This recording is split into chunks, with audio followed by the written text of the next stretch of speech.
Shiv Sena party కేవలం హిందుత్వం కోసమే ఫైట్ చేస్తుంది అనుకోవచ్చా, లేకపోతే అన్ని వర్గాలకి సమానంగా చూసుకుంటుంది అనుకోవచ్చు? నేను హిందుత్వం కోసం పనిచేస్తా.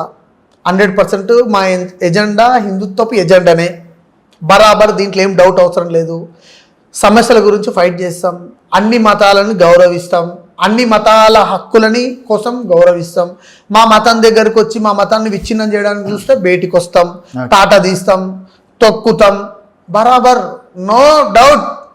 క్లారిటీగా ఛత్రపతి శివాజీ వారసులు ఎట్టుంటారో అట్లనే ఉంటారు తెలంగాణలో. మరి ఎందుకు బంగ్లాదేశ్లో దాదాపుగా ఇప్పటికి 500-600 మంది అఫీషియల్గా చెప్పిన వాళ్ళే, ఇంకా అన్అఫీషియల్ ఎంతమంది ఉన్నారో తెలియదు, అంతమంది హిందువులని నడి రోడ్డు మీద నరకడాలు చంపడాలు చేస్తుంటే ఎందుకు శివసేన ఒక్క కామెంట్ కూడా చేయలేకపోయింది? 100% చేసినాం కామెంట్. హిందువులని రక్షించాలని చెప్పినాం.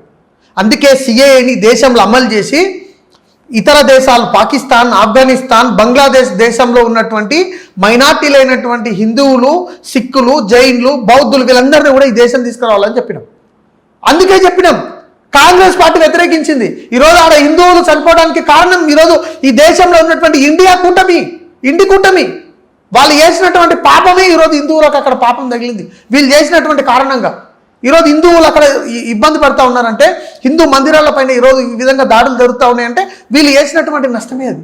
వీళ్ళు చేసినటువంటి ఆ యొక్క ముందు చూపు లేనితనమే. ఈరోజు ఈ భారతదేశం ఏర్పాటైనప్పుడు మైనార్టీల సంఖ్య ఎంత, ఇప్పుడెంత సంఖ్య? పాకిస్తాన్లో మైనార్టీల సంఖ్య ఎంత, అప్పుడు ఇప్పుడెంత? ఆఫ్ఘనిస్తాన్లో ఎంత? బంగ్లాదేశ్లో ఎంత?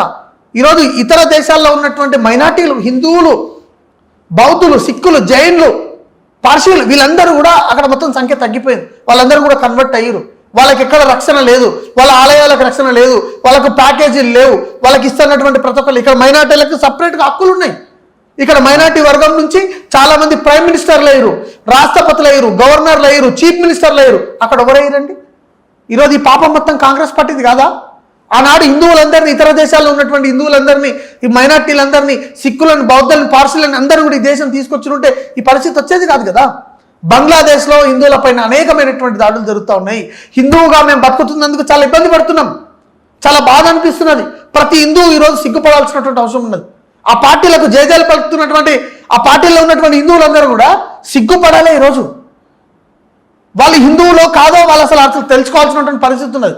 బంగ్లాదేశ్లో హిందువులను మరి వాళ్ళని చెడ్డిప్పి మరి హిందువులను చూసి చంపుతున్నారండి. రాహుల్ గాంధీ హిందువులు మాత్రమే అని పార్లమెంట్లో కొన్ని కామెంట్స్ చేయడం. అవును, హిందువులు హింసావాదులుగా కనిపిస్తున్నారు అని అన్నాడు. మరి ఆయనకి ఏమి హింస కనిపించిందో నాకు అర్థమైతే లేదు.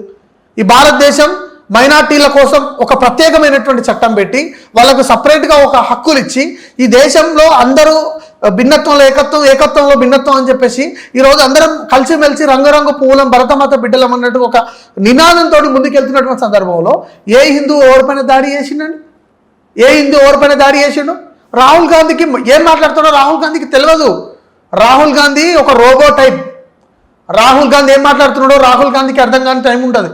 అప్పుడే పట్టుకుంటాడు, అప్పుడే ఒకరిని ముద్దు పెడతాడు, అప్పుడే పోయి పార్లమెంట్లో ప్రైమ్ మినిస్టర్ని పట్టుకుంటాడు, అప్పుడే ఎగురుతాడు, అప్పుడే దుంకుతాడు. రాహుల్ గాంధీకి లూజ్ ఉంది గట్టి చెప్పాలంటే. హిందువులు ఎక్కడైనా హింస చేసిరా? హిందువులు ఏ మైనార్టీ వర్గం మీద కన్నా పోయిరా? హిందువులు ఎక్కడైనా ఎవరినైనా ఇబ్బంది పెట్టిరా? గట్టి చెప్పండి మీరు. నేనేమంటున్నా, హిందువులు ఈరోజు భారతదేశంలో శాంతిని కోరుకుంటున్నారు. హిందువులు ఈరోజు అందరూ కలిసిమెలిసి ఉండాలని కోరుకుంటున్నారు. హిందువులు మనం అందరం ఒకటే అని చెప్పి చాటి చెప్తున్నారు. ఇక్కడ ఉన్నటువంటి వాళ్ళ కోసం కొట్లాడుతున్నారు.